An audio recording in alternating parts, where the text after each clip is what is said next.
Estás escuchando Jóvenes en Lío. Yo soy Nahum Falcón. Yo soy Dani López. Y yo, Armando Bernal. ¡Comenzamos!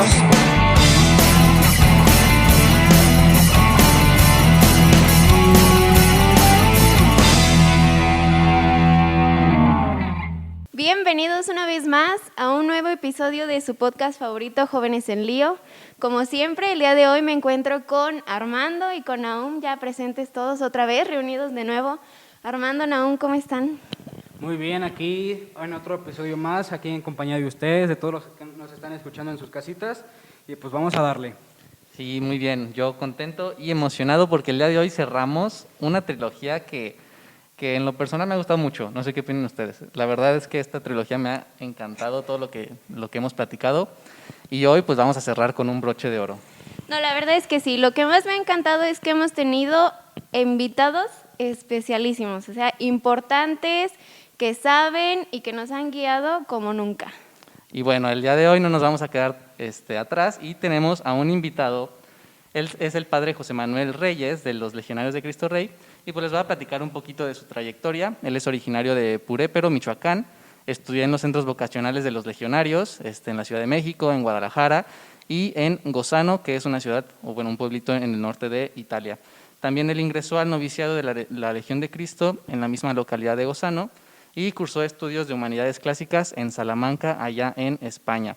También estudió el bachillerato en filosofía en Our Lady of Thornwood, en Thornwood, Nueva York, y desarrolló sus prácticas apostólicas como formador en el Centro Vocacional de Colfax, en California, y también fue auxiliar en The Highland School, en Dallas, Texas. Entonces, pues tiene un gran recorrido. También aquí pues obtuvo licencia de filosofía con especialidad en metafísica, en el Ateneo Regina Apostolorum en Roma, y bueno, yo creo que entre muchas otras cosas que el padre nos platicaba que ha hecho, pues esas como las más relevantes, ¿no? Incluso ahorita pues encargándose un poco como de pastoral vocacional, y pues hoy lo tenemos aquí como nuestro invitado. Padre, bienvenido, muchas gracias por aceptar nuestra invitación. Muchas gracias a ustedes por invitarme, y la verdad que es un placer estar aquí con ustedes para tratar además un tema tan interesante y seguir en estos temas que han estado tratando durante a lo largo de estos últimos podcasts.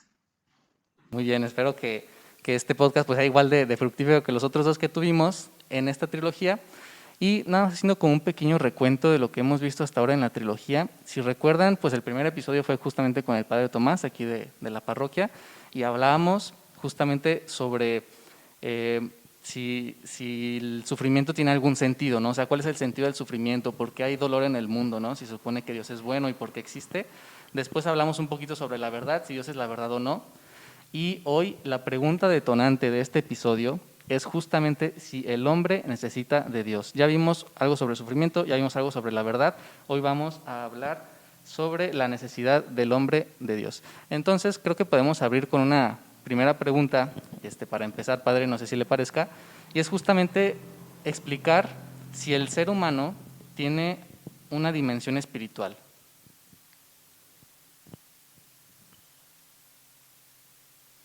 Excelente pregunta. Excelente pregunta, y creo que es un punto de inicio maravilloso para realmente tratar y adentrarnos en lo que es el ser humano y por lo tanto lo que el ser humano necesita y para lo que fue creado. Pero yo incluso iría más allá, y más que hablar de solamente una dimensión espiritual en el hombre, en el ser humano, hablaría de cómo no solo existe realmente esa dimensión espiritual, sino que esa dimensión espiritual embarca y realmente permea todo su ser. Porque a veces, si no podemos caer a veces en el error de considerar el ser humano como hecho de diversas partes, como órganos en el cuerpo, y uno de esos es la dimensión espiritual.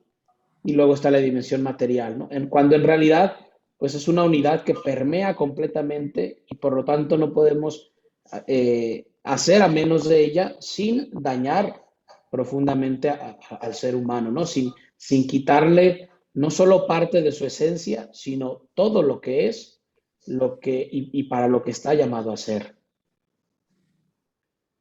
Perfectísimo. Creo que con eso vamos iniciando porque ciertamente hay que diferenciar, ¿no? del ser humano que que tiene como esta dimensión de trascendencia, ¿no? Que por ejemplo otros seres creados, otras criaturas, no lo tienen, ¿no?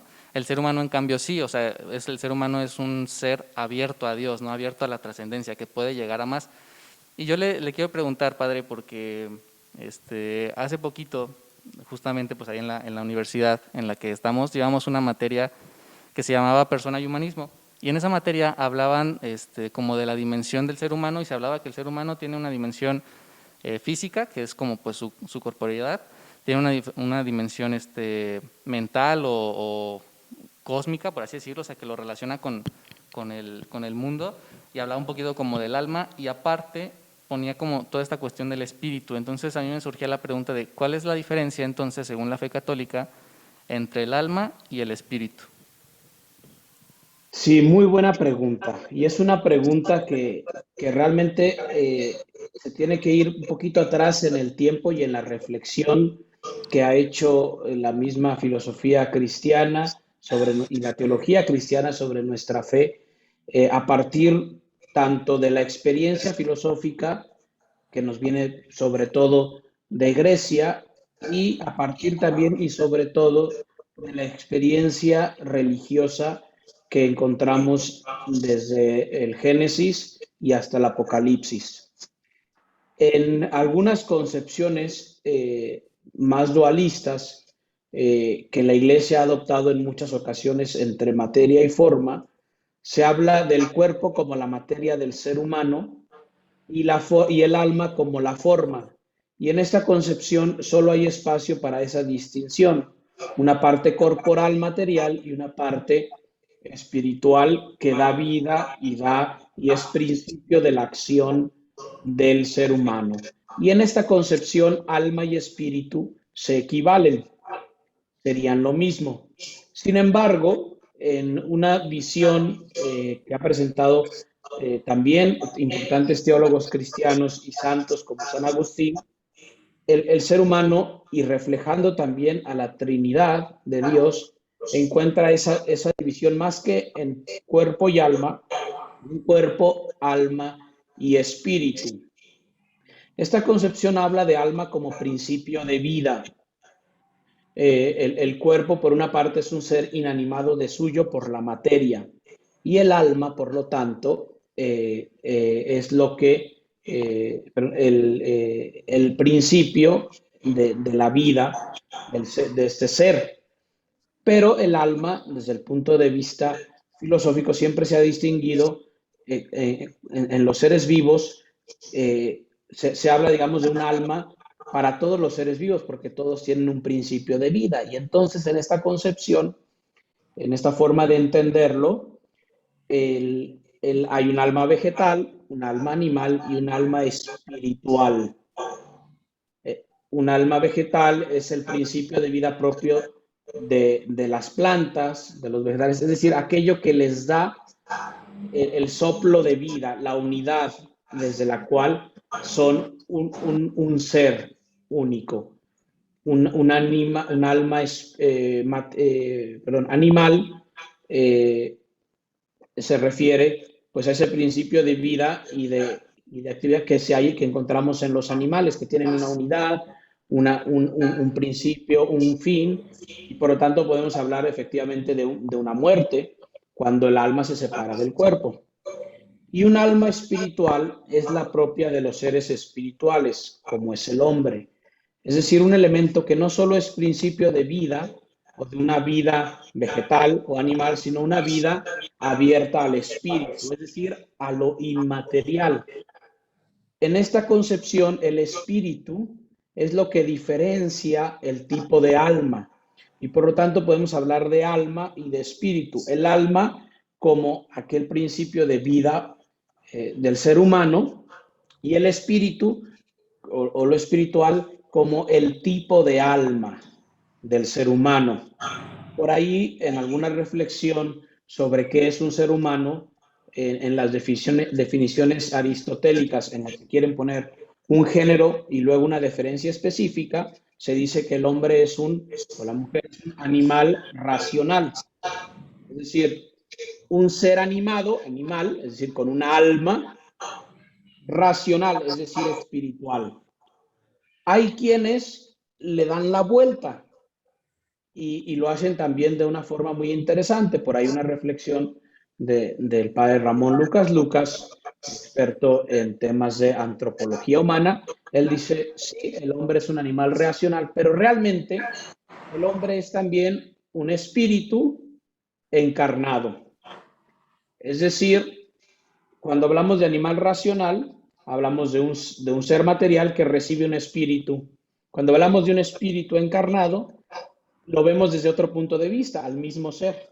Es decir, un ser espiritual, y de ahí el espíritu, que se encuentra dentro o que su modo de existir es en un cuerpo humano. Eso nos permite ver cómo se empieza a hacer esta división o esta ese modo diverso de entender alma y espíritu, que aunque tanto la visión que hablábamos primero, dualista, que solo habla de materia y forma, como esta que refleja la Trinidad de cuerpo, alma y espíritu, en los dos el alma y el espíritu están muy cercanos porque reflejan el ser del ser humano en cuanto espiritual, en cuanto separado de la materia, en cuanto inmortal, pero al mismo tiempo nos hacen ver como dos formas de abrirnos a la realidad del ser humano. En cuanto a su ser uno, único, individual, irrepetible, y en cuanto a su ser parte de una comunidad, en una sociedad, en un modo de vivir que es necesariamente dependiente del otro y necesariamente abierto a una trascendencia. Por eso, aunque por una parte podemos decir, para concluir, que espíritu y alma se pueden hablar de espíritu y de alma como uno solo, como uno mismo, como dos aspectos de una misma cosa, también es verdad que hablar de espíritu para referirnos al elemento inmaterial trascendente y alma para referirnos al aspecto vital, al principio de vida, nos permite relacionarlo con la Trinidad y nos permite relacionarlo también y ver cómo estamos desde nuestra misma concepción y formación, somos reflejos del amor intratrinitario entre el Padre, el Hijo y el Espíritu Santo. Ok, bueno, ahí espero, lo íbamos siguiendo, pero espero que se vayan ahorita resolviendo las dudas. No sé si aquí comentaran algo. Pues la verdad, como comentario de que estoy completamente de acuerdo, si bien ciertamente sabemos que Dios nos da la vida, ¿no? Y como nuestro creador, pues como ya usted lo mencionó, Padre, por el amor que Él nos tiene, nos da la vida. Y también, ciertamente, hablando de espiritualidad, si nosotros no tenemos a Dios, pues realmente el ser humano solo vive una vida física. No estamos en esa constante búsqueda de Él. Y yo creo que todo lo que usted ha dicho, pues se ha ido resolviendo. Sí, viene a encajar con eso, ¿no? Y creo que en esa parte podríamos empezar a hablar de ya como la pregunta que elegimos para este episodio es, ¿qué pasa cuando el ser humano quiere vivir sin Dios, no? Primero en lo personal, o sea, si nos puede platicar un poquito de lo personal, ¿qué le pasa al ser humano cuando vive sin Dios?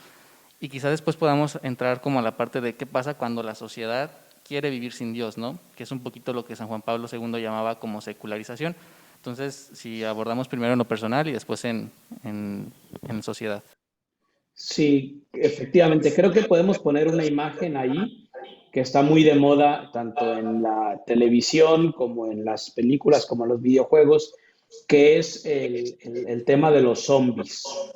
El zombie es un muerto viviente, es una contradicción en sí misma, pero es un poco una imagen que puede reflejar el modo de vida de alguien que no vive una vida del espíritu, es decir, que no reconoce una relación con algo más allá de la materialidad.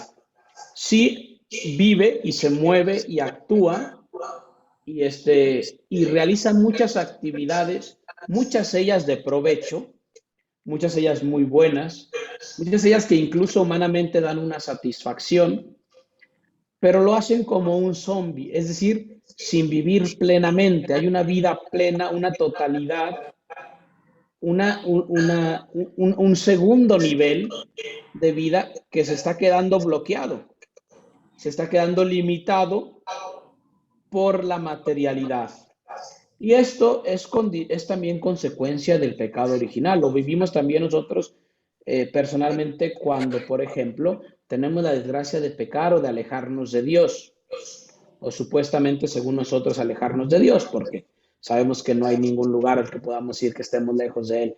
Pero cuando, digamos, le cerramos un poquito la puerta, limitamos nuestra vida a la pura materialidad y somos incapaces o incapacitados de vivir plenamente. Por ahí San Ireneo decía, la gloria de Dios es el hombre que vive, ¿no? El hombre que vive en totalidad, en plenitud, se refiere a esa vida espiritual, esa vida total, abierta en su espíritu a la trascendencia, abierta al encuentro, abierta a la presencia de Dios. En algún momento, hablando de la existencia de las religiones y de dónde surgen las religiones, digamos desde un punto de vista solo antropológico, sin meter la fe, muchas veces se habla del vacío en el hombre, ¿no? En la mujer, ese de repente como que nos falta algo. Pero incluso analizando más a fondo, muchos de los estudiosos antropólogos han descubierto que no es tanto el vacío lo que nos lleva a Dios o a querer hacer una forma de religión, es decir, una forma de conexión con Dios, sino es más bien una presencia.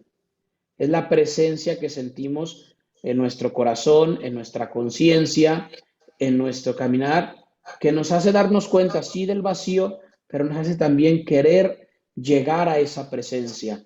Y el ser humano lo ha hecho de mil maneras. Cuando el ser humano fracasa en esa unión, en esa posibilidad de unirse a Dios, o simplemente la misma materialidad lo encierra y lo hace incapaz de vivir esta vida plena, es cuando podemos decir que el hombre se ha alejado de Dios. ¿Y qué es la consecuencia del alejarse de Dios? Lo vemos en Adán y Eva. Es el miedo, es la vergüenza, es la culpa, es la desesperación. Por ahí, y con esto concluyo esta idea, el Papa Benedicto, en un trabajo que hizo todavía muy joven como sacerdote en la introducción al cristianismo, hablaba precisamente de cómo la fe, en definitiva, es un salto a un abismo, es un salto de confianza, y la duda y la fe siempre va acompañada por una duda, pero es una duda que se abre a la confianza en Dios. ¿Qué es lo que pasa cuando nos alejamos de Dios? Que nos vamos al otro extremo. El hombre que no cree, la mujer que no cree, igualmente vive en la duda, dice el Papa Benedicto, Joseph Ratzinger. Entonces, pero no es una duda que le abre a la confianza, es una duda que le lleva a la desesperación. Por eso es importante que estemos donde estemos, o que lejos que estemos, o cerca que estemos, que siempre tengamos o mantengamos el canal abierto. Porque mientras tenemos ese canal de la fe, esa mínima esperanza, esa confianza mínima en Dios, tendremos oportunidad de vivir una vida plena y encontrar también seguridades para nuestra vida.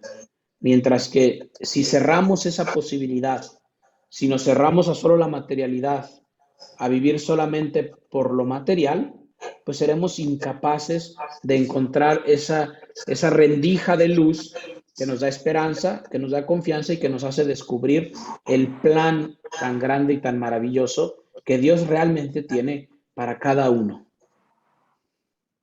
Bien, ahora, una vez que estos hombres o mujeres que no tienen esa plena confianza debido a la lejanía que tienen con Dios, esta lejanía podría conducirnos a un vacío en el cual podríamos no llenar nunca, o existe alguna forma de que estos vacíos se llenen, ya sea con horóscopos, con las personas que practican yoga, etcétera. Sí, efectivamente, se suele decir, ¿no? Quien no tiene a Dios, a cualquier santo se encomienda, ¿no? Es una expresión popular, que refleja una verdad de fondo, que es esta dimensión espiritual de la que hablamos. Se puede negar si lo queremos, pero está ahí. Y es fundamental y es una realidad en el ser humano. Y si no la llena Dios y si no la reconocemos en esa conexión con Dios, la vamos a buscar en cosas que sean sustitutos de Dios, ídolos. La palabra ídolo viene del griego, de la palabra eidos, que significa imagen. Es algo que es como, pero no es de verdad. Es imagen de algo, ¿no? Los griegos hacían ídolos, hacían imágenes que no representaban a los dioses, como nuestras imágenes tienen la función de representarnos para acercarnos. Para ellos, estos ídolos, estas imágenes, querían sustituir esa relación con Dios, querían sustituir a esa Dios. Nosotros también hoy nos hacemos muchos ídolos y es fácil encontrar esos sustitutos para llenar ese vacío.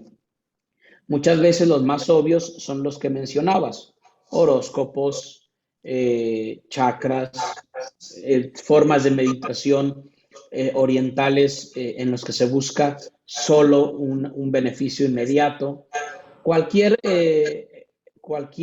momento en el que ponemos nuestra confianza en algo material que no es Dios, pero a veces hay otros ídolos que son menos visibles y que también muchas veces se ponen a sustituir esta dimensión espiritual, como puede ser la búsqueda del éxito a toda costa, la búsqueda de las riquezas en sí mismas, la búsqueda de estatus social o mantener una imagen ante los demás o ante los compañeros o ante la sociedad. Y entonces vamos alimentando un ídolo que quizá no es tan evidente como sería acudir a los horóscopos o a un amuleto o algo que sintamos nos va a reconectar con lo espiritual, pero que igualmente se pone como imagen falsa de algo que digamos, de algo que debía estar ahí, que era nuestra relación con Dios. Y lo uno, también con lo que comentábamos sobre la secularización de la que habla San Juan Pablo II.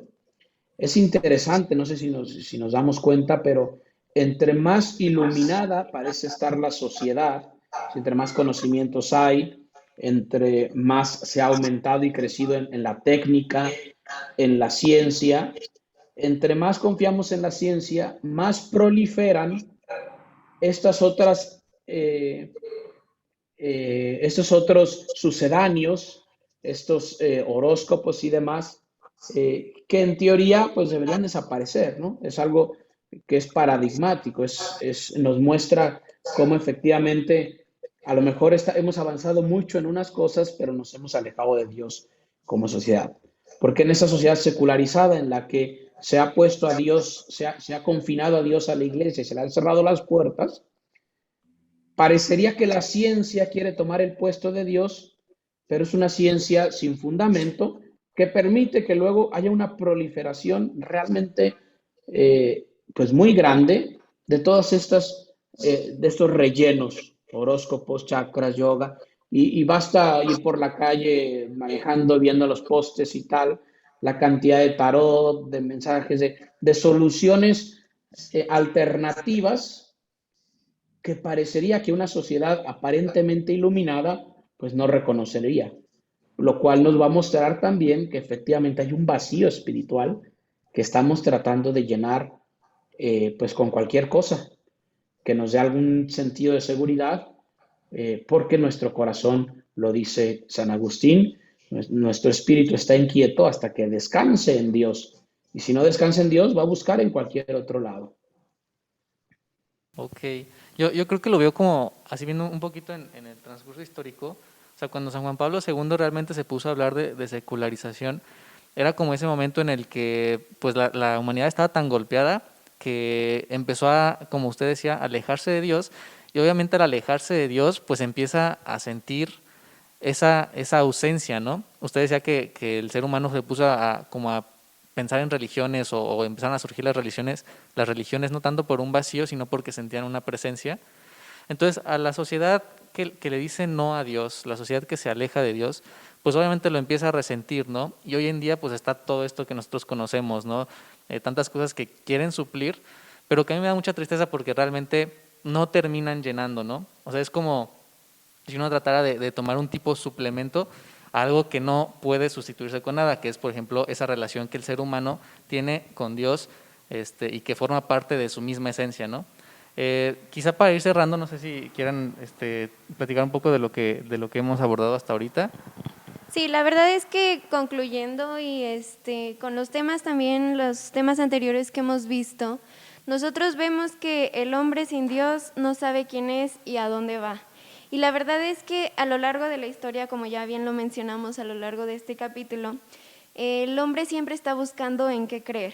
Y es muy fácil que el hombre se sienta incompleto, ya lo veíamos como en un vacío, pero también en ese sentirse incompleto, como ya lo hemos mencionado, buscamos riquezas, buscamos felicidad, que al final todo es efímero, ¿no? Y yo creo que la vida en Dios es una vida realmente plena, una vida realmente en donde nosotros podemos vivir en una felicidad. Ya lo habíamos hablado también, que nosotros fuimos creados para ser felices, y el ser felices es estar en constante búsqueda de Dios, pero sobre todo que estamos seguros de que estamos en el camino correcto. Así es, yo tengo otra pregunta respecto a esto. Si bien nosotros nos conducimos por un camino en comunión con Dios, que es un camino que Él mismo nos va a marcar que debemos vivir en amor. Ahora bien, una persona que carece de este sentido de pertenencia o de este vacío que se podría generar por la falta de conocimiento, no sé, de la persona que es Dios, de su infinito amor, podría vivir en amor. Y si es así, que esta persona vive en amor, puede alcanzar la santidad, que al final de cuentas es nuestro objetivo. Muy buena pregunta, y creo que esto nos da también pie a preguntarnos qué podemos hacer nosotros. Efectivamente, nosotros podemos pensar, volviendo cada uno sobre nuestra propia historia, en cuáles han sido esos canales que Dios ha usado para hacernos saber hijos amados de Él, para hacernos descubrir que tiene un plan para nosotros, que quiere nuestra felicidad, y que a través de esa donación, de ese servicio, de esa disponibilidad, encontramos, por así decir, el camino de regreso, que es lo que comentabas, ¿no? El objetivo, la santidad, llegar al cielo. Eso lo podemos hacer personalmente, nos puede ayudar mucho porque nos hace más agradecidos con Dios por lo que ha permitido, pero también porque nos puede poner en conexión con nuestros hermanos que quizá no han experimentado o no de igual manera ese amor de Dios, y que incluso algunos de ellos, habiéndolo experimentado diversamente o menos, aún así han logrado responder según sus circunstancias y sus posibilidades a ese amor. Podríamos llamarlos cristianos anónimos, es decir, quizá no saben que están en un camino de cristianos, es decir, de seguidores de Cristo por el amor que practican, pero de hecho lo están, aún sin saberlo, porque están respondiendo a esa presencia de Dios que rompe en nosotros, que a través de cualquier hendidura deja atravesar su luz, y que a veces quizá no le ponemos nombre como Dios y no se dan cuenta, pero efectivamente con generosidad están respondiendo, y podríamos decir que realmente están en un camino de santidad. Obviamente muy limitados, sin todos los sacramentos y todas las ayudas que nosotros tenemos para conectar realmente con Dios, porque todo lo que hacían de sacrificios, de diversas ritos y demás que el hombre ha hecho siempre para conectar con Dios, nosotros lo tenemos mucho más facilitado por los sacramentos. En la Eucaristía tenemos un verdadero sacrificio agradable a Dios. En la confesión tenemos un encuentro real con la misericordia de Dios. Entonces, quienes no tienen estas ayudas tendrán un camino más arduo probablemente, pero seguramente contarán también con la ayuda de Dios para que cada quien, según su camino, respondiendo con mayor o menor generosidad a esa llamada de amor, puedan alcanzar también la santidad. Ahora bien, está de nuestra parte facilitar el camino, acercarles esos medios, esos instrumentos de amor.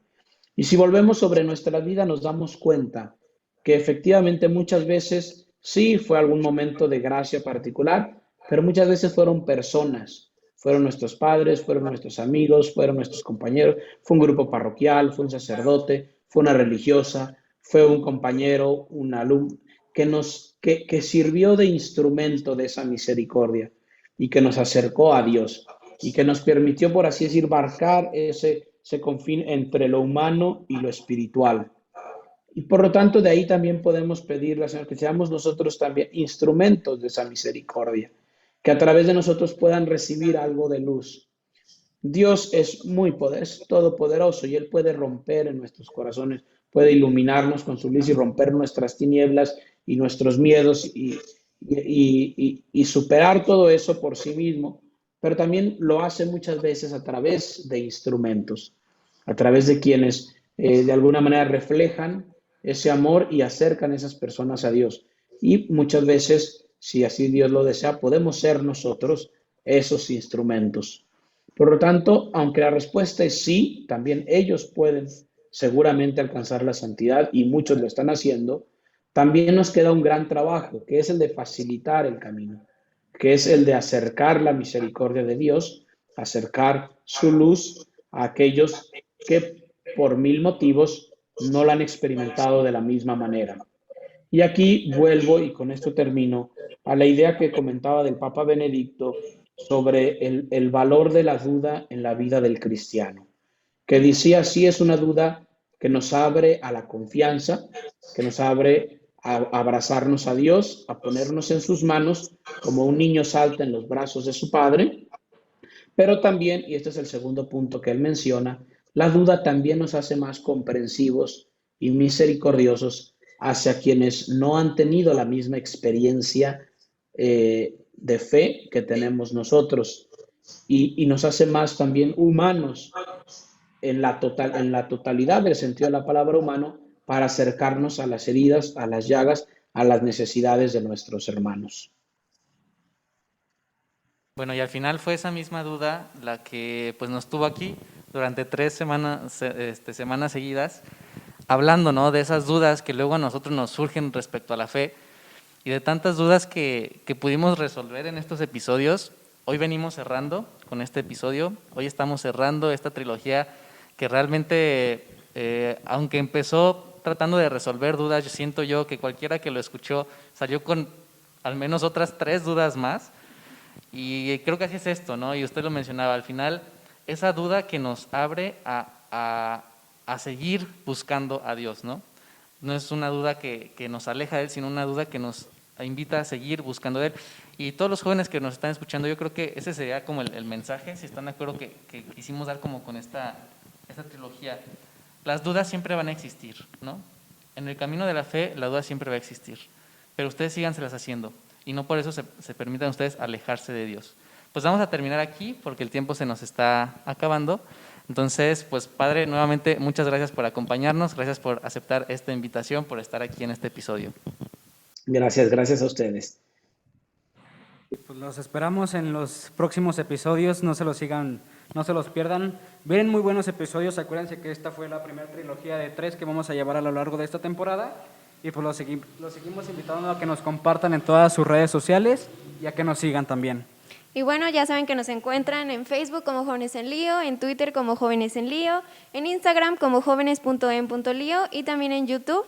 Pueden escuchar nuestro podcast en infinidades de aplicaciones. En todas las plataformas de podcast, ahí vamos a estar. Y pues nada, muchísimas gracias. Gracias, Padre, otra vez, y nos estamos viendo el siguiente viernes. Nos vemos hasta la próxima. Adiós.